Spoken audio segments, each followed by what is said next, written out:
अस्सलाम वालेकुम गाइस, आज आप लोगों से मैं कुछ बातें करना चाहती हूँ सास और बहू के रिश्ते पर। सास और बहू का रिश्ता ऐसा नाजुक रिश्ता है कि जब एक औरत बड़ी होती है, उसकी शादी होती है, तो उसके ससुराल वाले जो रिश्ते होते हैं वो बहुत मुश्किल तरीन अमल होता है कि जब वो उस मरहले से गुजरती है तो अपनी सास के साथ उस बहू का बर्ताव होता है तो उसका रवैया बड़ा सख्त होता है, क्योंकि वो अपनी सास से यही रवैया लेकर आई होती है। जब एक सास अपनी बहू से रवैया ये लेके आई हो, मतलब यही रवैया अख्तियार करती है, तो उसे एहसास नहीं रहता कि वो भी किसी की बेटी है।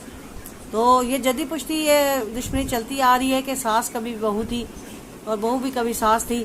तो ये डिस्क्रिमिनेशन ख़त्म होनी चाहिए कि जब आप किसी के घर से बेटी ब्याह के लाते हैं तो उसको फिर बहुत इज़्ज़त और मान देना चाहिए, क्योंकि वो इज़्ज़त और मान के काबिल अगर ना होती तो वो आपके घर में ना होती।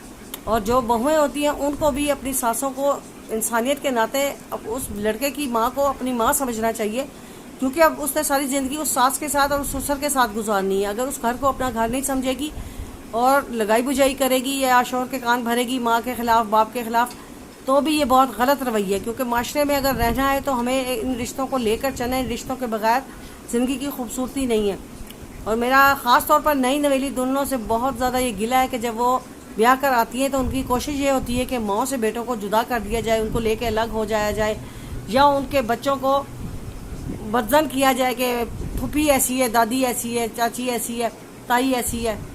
तो ये रिश्ते होते हैं जिनकी वजह से एक ख़ानदान बनता है, कुंबा बनता है, और फ़र्द और माशरे का बामी ताल्लुक़ इसी से है कि इंसान मिलकर माशरे को चलाते हैं। और हमें इंसानियत के नाते एक दूसरे का एहतराम, वैसे भी मुसलमानियत के नाते हमें भी एक दूसरे का एहतराम फ़र्ज़ है।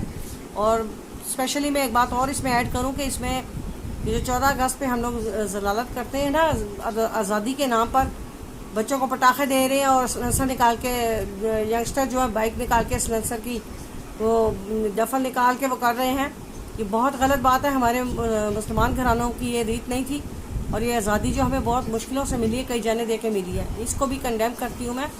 तो उम्मीद करती हूँ आपको मेरी दोनों बातें पसंद आई होंगी। एक ही व्लॉग में मैंने ये बातें कर दी, तो उम्मीद करती हूँ पसंद आई होंगी।